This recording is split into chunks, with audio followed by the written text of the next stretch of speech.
বিরতির পর আবারও সংবাদে।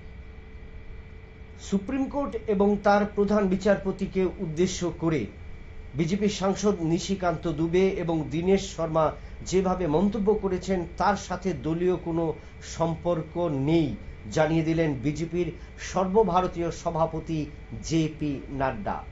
এবং সেই বিষয় নিয়ে আমি জানবো, বিস্তারিত রয়েছেন টেলিফোন লাইনে রয়েছেন রাজীব দত্ত। রাজীববাবু, জানতে চাইব যে সুপ্রিম কোর্টকে আক্রমণ করেছেন বিজেপির সাংসদ এবং নিশিকান্ত দুবে এবং দীনেশ শর্মার, এবং সুপ্রিম কোর্টের সাংসদ এবং রাষ্ট্রপতিকে নির্দেশ দিতে পারে না জেপি নাড্ডা বললেন, এবং এই দুই সাংসদের বক্তব্য কি হয়েছে এবং সেটাই যদি একটু তুলে ধরেন আপনি।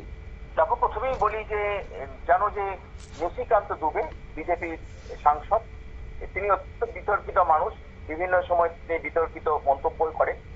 এছাড়া দীনেশ শর্মা, তিনিও মন্তব্য করেছেন। গতকাল একটি সর্বভারতীয় সংবাদ সংস্থাকে তারা ইন্টারভিউ দিচ্ছিলেন, সেই সময় তারা মন্তব্য করে যে সুপ্রিম কোর্ট তারা কখনোই রাষ্ট্রপতিকে নির্দেশ দিতে পারে না বা দেশের সংসদকে নির্দেশ দিতে পারে না, এবং এই নির্দেশ দেওয়ার অধিকার তাদের নেই। প্রসঙ্গত কেন এই কথা তারা বললেন, জানো যে কয়েকদিন আগেই একটি মামলার রায় হয়েছে সুপ্রিম কোর্টে, যে মামলাটি করেছিল তামিলনাড়ু সরকার। তামিলনাড়ু সরকারের অভিযোগ ছিল যে তারা বিধানসভাতে 10টি বিল, শিক্ষা সংক্রান্ত, উপাচার্য, বিশ্ববিদ্যালয়ের উপাচার্য নিয়োগ সংক্রান্ত 10টি বিল তারা রাজ্যপালের কাছে দীর্ঘদিন ধরে তারা পাঠিয়েছেন, কিন্তু রাজ্যপাল সই করছেন না। সেই বিল তামিলনাড়ু বিধানসভায় দ্বিতীয়বার এই পেশ করে পাঠানো হয়েছে, তাতেও সই করছেন না। অর্থাৎ এই জন্যই কিন্তু, এবং যার ফলে এই বিলগুলো, একটা বিধানসভার বিল, পাশ করা বিল রাজ্যপাল যদি এইভাবে ফেলে রাখেন তাহলে তো চলবে কি করে। এবং এটা নিয়েই সুপ্রিম কোর্টের দ্বারস্থ হচ্ছিল তামিলনাড়ু সরকার। এবং সেই তামিলনাড়ু সরকারের এই মামলায় সুপ্রিম কোর্টের বিচারপতি জে.বি. পাদ্রিওয়ালার বেঞ্চ তারা নির্দেশ দেয় যে এইভাবে বিল কখনো ফেলে রাখা যায় না। রাজ্যপাল এবং রাষ্ট্রপতিকে তাদের একটা নির্দিষ্ট মেয়াদের মধ্যে বিলগুলো ছেড়ে সই করে দিতে হবে। মানে এটা কিন্তু স্পেসিফিক, ওই বিলের ক্ষেত্রে বলেছিল 3 মাসের মধ্যে সিদ্ধান্ত নিতে হবে। তারপরে সেই নির্দেশ তারা দেন যে এইভাবে ফেলে রাখা যাবে না, একটা নির্দিষ্ট সময়ের মধ্যে বিল গুলোকে যে বিধানসভায় পাশ করা, সেই বিলগুলোকে অনুমোদন দিতে বাধ্য রাজ্যপাল এবং রাষ্ট্রপতি। এই নিয়েই কিন্তু বিতর্ক দাঁড়া বেঁধেছে। এই নিয়েই যখন গতকাল প্রশ্ন করা হয় নিশিকান্ত দুবেকে এবং দীনেশ শর্মাকে, তখন তারা বলেন যে রাষ্ট্রপতিকে এই নির্দেশ দিতে পারে না, কারণ সুপ্রিম কোর্টের এই অধিকার নেই, এবং সেই সঙ্গে সংসদকেও সুপ্রিম কোর্ট এই নির্দেশ দিতে পারে না। তার সম্পর্কে তিনি কেন বলছেন, যে এই দুজনেই কিন্তু একই কথাই বলেছেন, যে সারমর্মটা যে কেন বলছেন নিশিকান্ত, যেমন বলেছেন যে আপনাদের, নিশিকান্ত দুবে বলেছেন যে আপনাদের যে প্রধান বিচারপতিকে নিয়োগ করেন কে? রাষ্ট্রপতি। আর সংসদ কি করে? সংসদ বিলটা তৈরি করে, অর্থাৎ লোয়ার কোর্ট থেকে সুপ্রিম কোর্ট যে আইন, যে সংসদে যে আইনটা তৈরি হলো, সেই আইনটাকে মান্যতা দেওয়া হচ্ছে সুপ্রিম কোর্ট, সেটা মেনে বিচার করবে। তাহলে সুপ্রিম কোর্ট কেন পারমিশন দেবে? রাষ্ট্রপতি যখন প্রধান বিচারপতিকে নিয়োগ করছেন, তাহলে সুপ্রিম কোর্ট কেন তাকে, রাষ্ট্রপতিকে, যিনি তাকে নিয়োগ করছেন তাকে কি নির্দেশ দেওয়া যায়?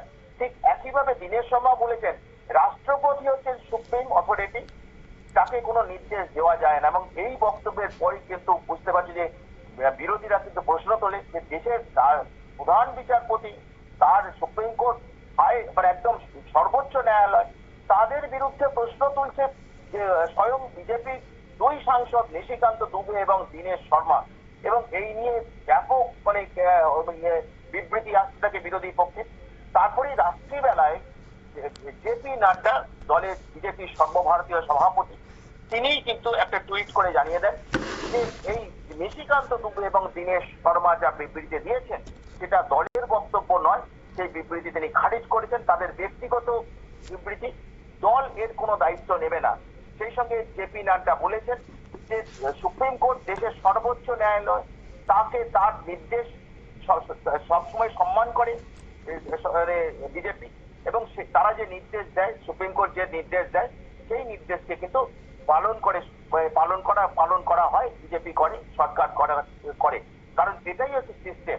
অর্থাৎ এই বিতর্কটা মানে তৈরি হয়েছে শুধু নিশিকান্ত দুবে, তাদের যে বক্তব্য, এবং তার ফলে বুঝতে পারছি যে একটা বিজেপির মধ্যে বিজেপি দলের মধ্যে একটা অস্বস্তির পড়ে যায়। কারণ দীর্ঘক্ষণ তারা এই বক্তব্যটা, তারা বিজেপির সাংসদ, যে দেশের সর্বোচ্চ আদালত সুপ্রিম কোর্টের প্রধান বিচারপতিকে চ্যালেঞ্জ করছে, মানে বিজেপির দুই সাংসদ, এটা নিয়ে প্রশ্ন ওঠে। তাই তার জবাব দিলেন যে জেপি নাড্ডা, যে এটা বিজেপির বক্তব্য নয়, এটা তাদের ব্যক্তিগত বক্তব্য এবং তাদেরই দায় নিতে হবে, বিজেপি এর কোনো দায় নেবে না।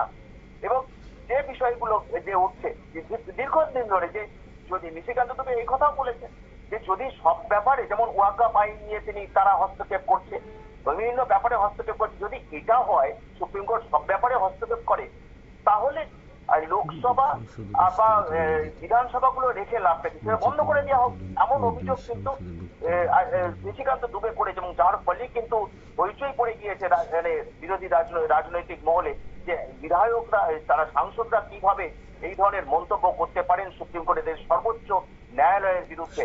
তারপরেই কিন্তু তার জবাব দিয়ে সেই তাদের বিবৃতিকে খারিজ করেছেন জেপি নাড্ডা, এবং তিনি বলেছেন যে তাদের ব্যক্তিগত ভাবে বিবৃতি দিয়েছেন, বিজেপির এটা মূল বক্তব্য নয়।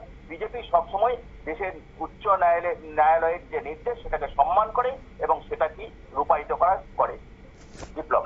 হ্যাঁ, ধন্যবাদ। শুনলেন জেপি নাড্ডা তার দুই সাংসদ সম্পর্কে, নিশিকান্ত দুবে এবং দীনেশ শর্মা সম্পর্কে যে বক্তব্য সেটা কিন্তু খারিজ করেছেন, এবং সেক্ষেত্রে জেপি নাড্ডা কিন্তু সরাসরি বলে দিয়েছেন যে সে বিষয়ে বিজেপি কোনোভাবেই হস্তক্ষেপ করে না। আবার নিয়ে নিচ্ছে একটা ছোট্ট বিজ্ঞাপন বিরতি, সঙ্গে থাকুন নিউজ ভ্যানগার্ড।